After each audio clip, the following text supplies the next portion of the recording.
My name is Shelley Reed. I found the Trackways in southern Kentucky.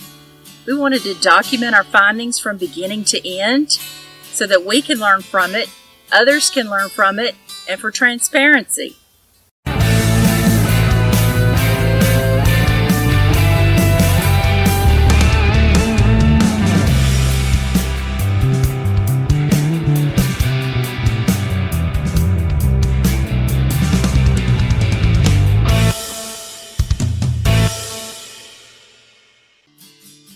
Mark, Larry, and I arrived at the campground early to set up camp.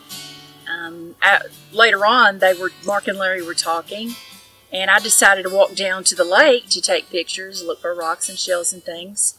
It was getting late. It was still drizzling. It had been raining most of the day. I walked down there, and the water is at Winter Pool. It was really low. There were a lot of rocks. The bottom of the lake was showing in some spots. I noticed that there were some tracks in the deepest part of the mud.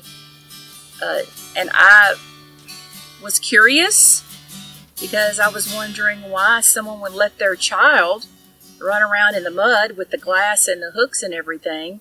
I looked at all the tracks. They were the same size, and I didn't see anything any different that would piqued my interest. I just filed it away in the back of my head.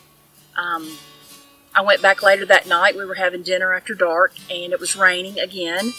And I told the guys that I had found some tracks some prints down at the lake, and who would let their child run around barefoot in October in the mud. And they were really deep. That's what really got my interest up. But I only saw one size, and there was a bunch of them. So I went back later on and looked at them again. I was curious, but there was not enough evidence to sway me one way or the other as to what it was exactly. I work on absolutes. I don't want to jump to any conclusions about anything until I get further evidence that tells me any differently.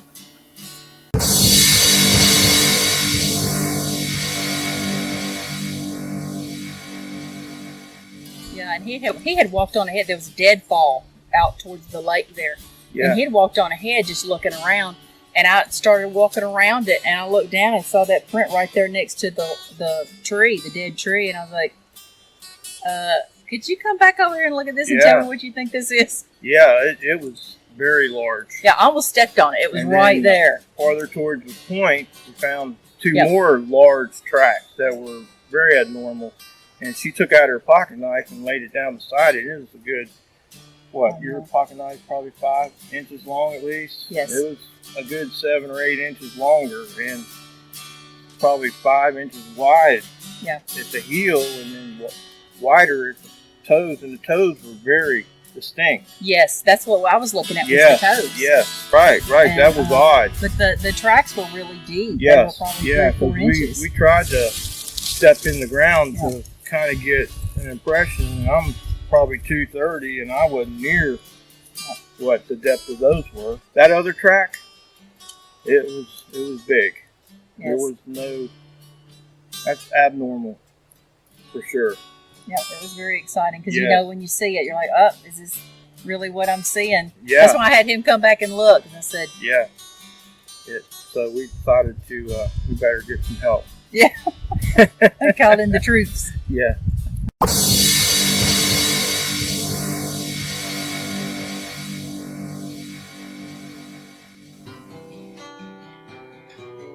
As we were even thinking about casting these tracks, of course, some of us kind of thought about, what about getting DNA? Then you start thinking about the materials that we had available there on the scene. I really don't think many of us would have even had gloves if it hadn't been during COVID season, but luckily several of us had gloves. So we started thinking about taking DNA. Water, the weather, and the elements really degrade DNA.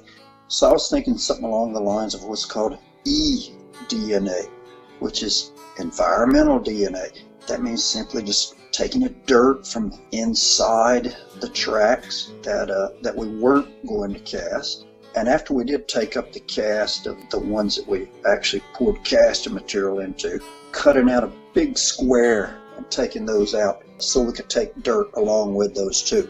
If we'd actually had any tracks that had standing water that hadn't seeped out of them, take some water from inside those. Not that we have that scientific capabilities readily available to us, but nowadays they can almost take, they can take water from a creek or a stream out in the woods, and they can tell you all the animals that live in that area. Anyway, we thought it would be a safe thing to try to take some of that. It's like I always say, if you think there's something of evidentiary value there, well, then you take it, whether that's a cast or trying to get some DNA samples. And if you notice, one thing I'll say, I always tell people to double, triple glove, wear several layers of gloves, simply because, man, if you're going from one little scene, which is our track here, to a different one, well, you strip off those gloves when you go take the DNA out of the next one. But anyway, I think we got that taken care of and got it stored the way we should. Something that we figured we would do since we were trying to be thorough with it.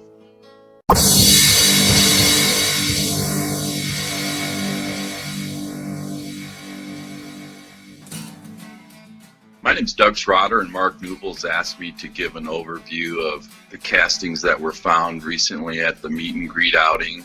A couple things I'd like to point out real quickly. Before you ever try to do any castings, make sure you get good photographic evidence of the cast and or of any trackway after the trackway and cast.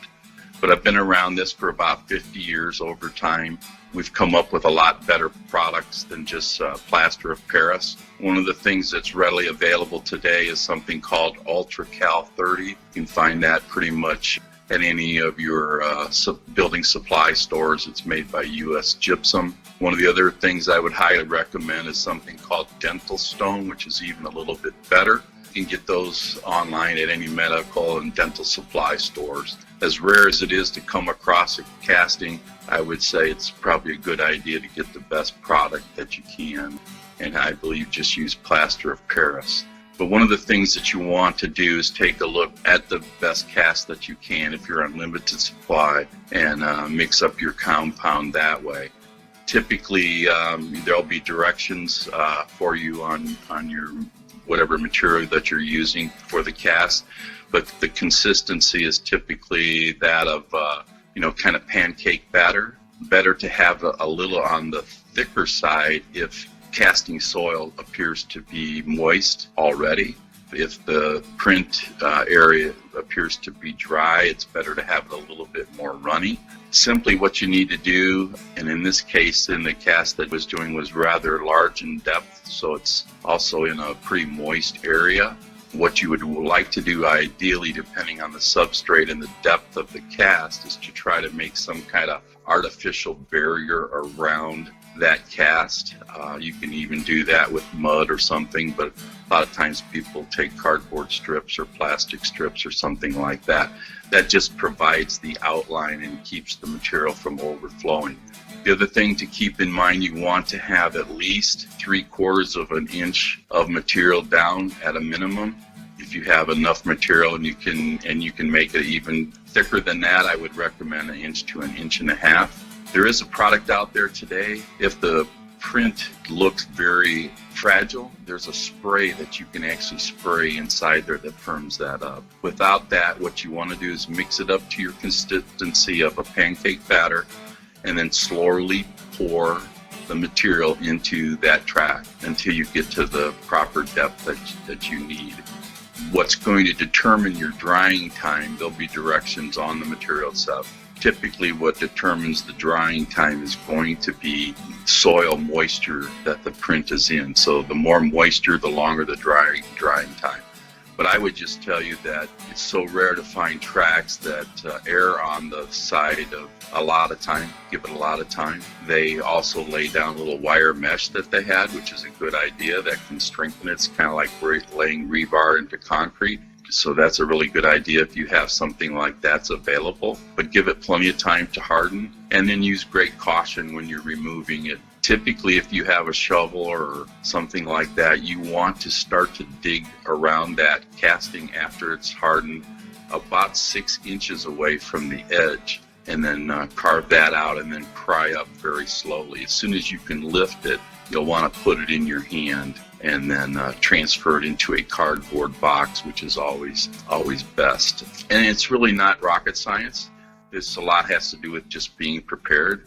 I would tell people that are going out on a regular basis, to make a one-time expense, get, quality material and keep it at your base camp. If you're going really far out, miles and miles away from base camp into the wilderness, you can carry this material around in a plastic bag with a little cup, and there's typically a water source out there to do the thing best that you can with it. But you have to improvise. The most important thing is that you make it thick enough so your casting will be captured and it won't break along the way. If you there are a number of websites I would tell people to go to on the internet, can give you more detail. And also I would suggest that you practice a little bit at home with not only your own footprint or footprints of pets, nothing like, practicing ahead of time.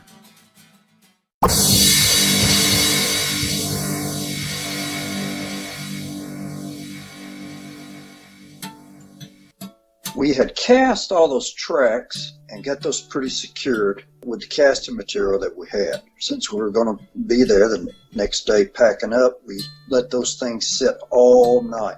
Now, some of those tracks were pretty deep, so we had used quite a bit of casting material on those larger tracks because we really wanted to get some out of there that wouldn't break on us.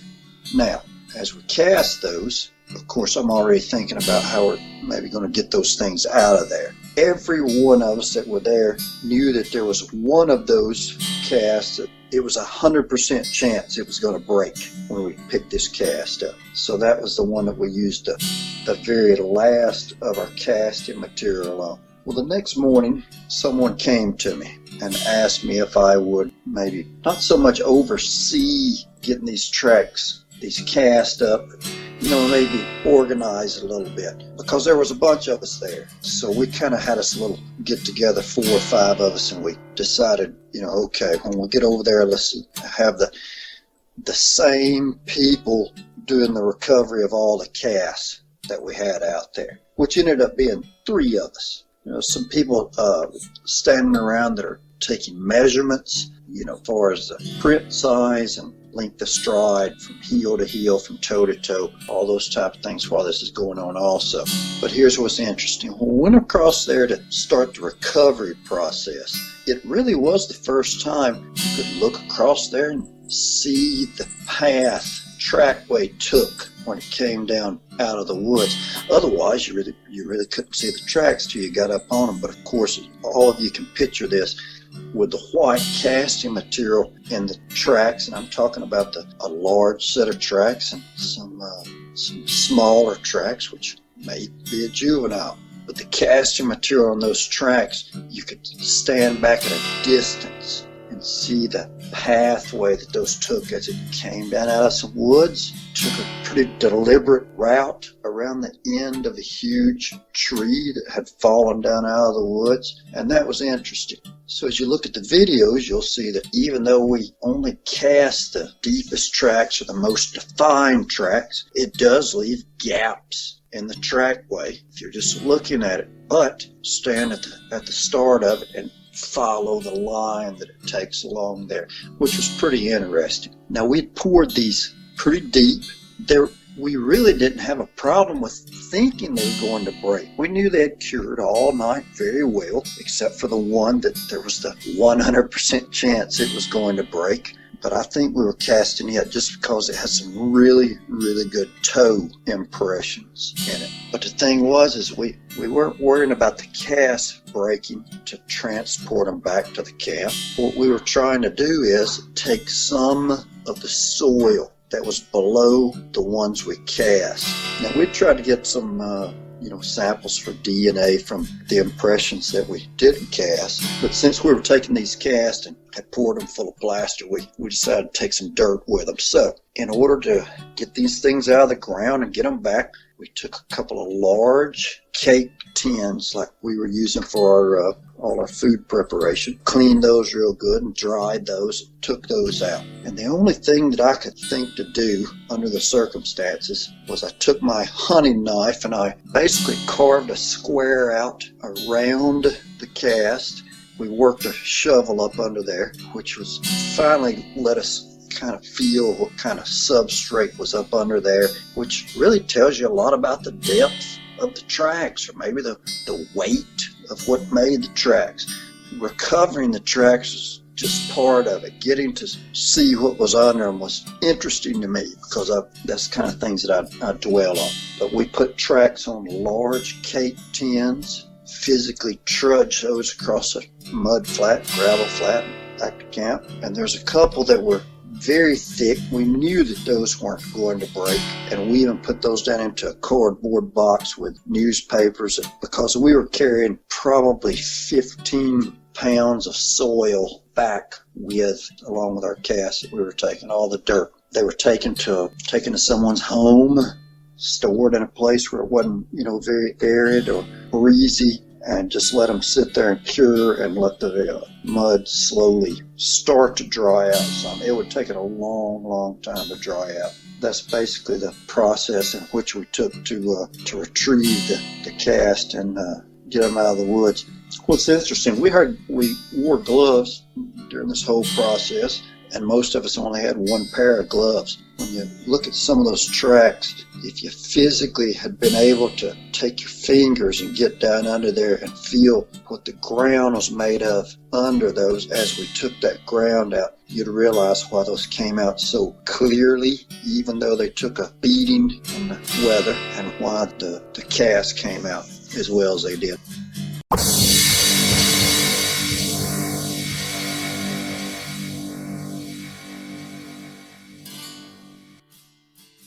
The moisture of the soil, along with the sand, rocks, and wood that was infused under and around the cast, gave us hesitation about the delicacy that was needed in removing the debris safely so that the cast wouldn't crack.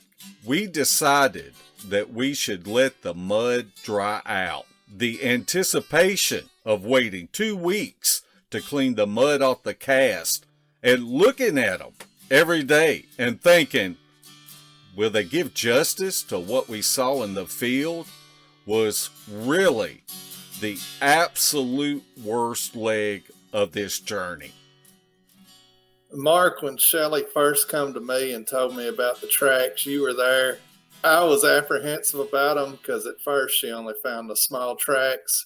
And Shelley and Patrick discovered the larger tracks, and the excitement in the camp just went up tenfold. Everybody was running down there looking at it, coming back telling us we need to go down there and take a look at them. There's something to see. And I'm like, I don't want to. I don't want no part of this.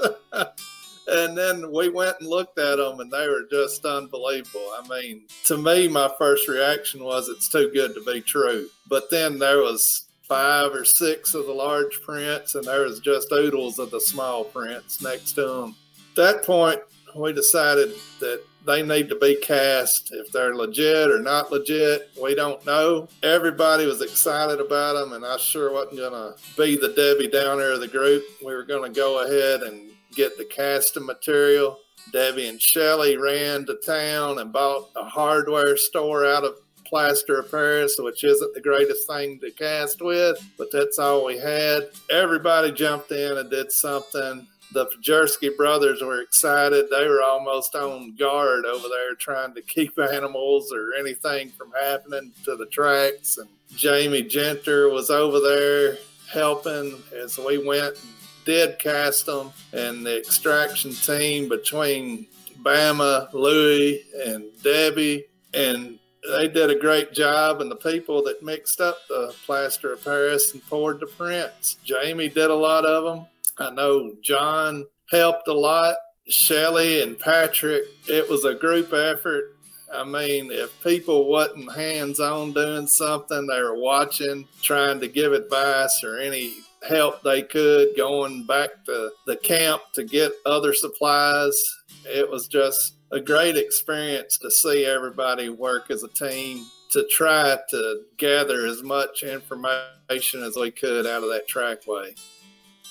This was one of these experiences that you really had to be there and look at it with your own eyes to appreciate this discovery.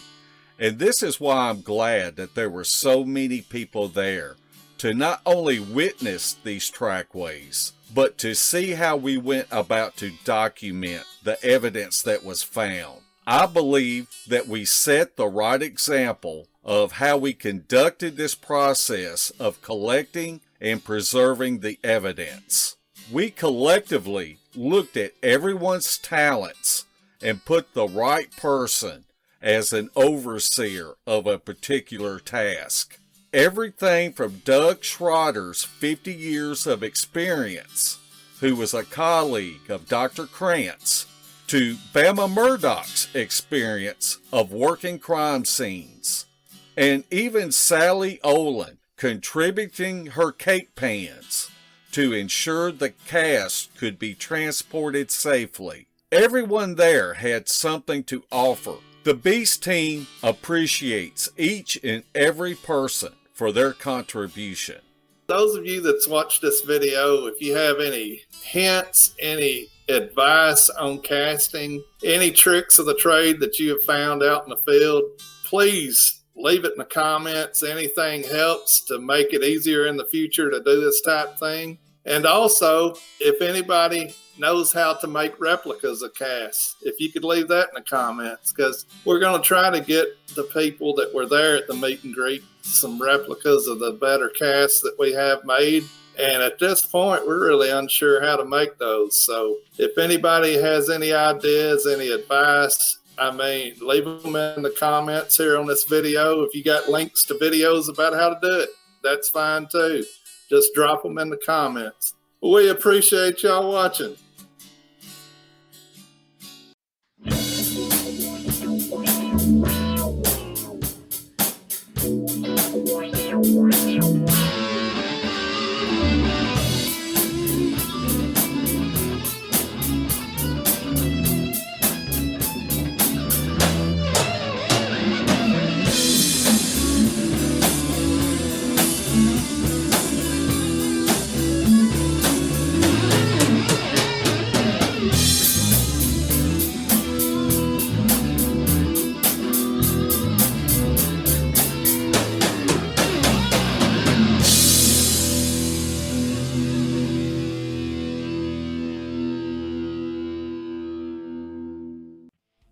This has been a Sawdust production.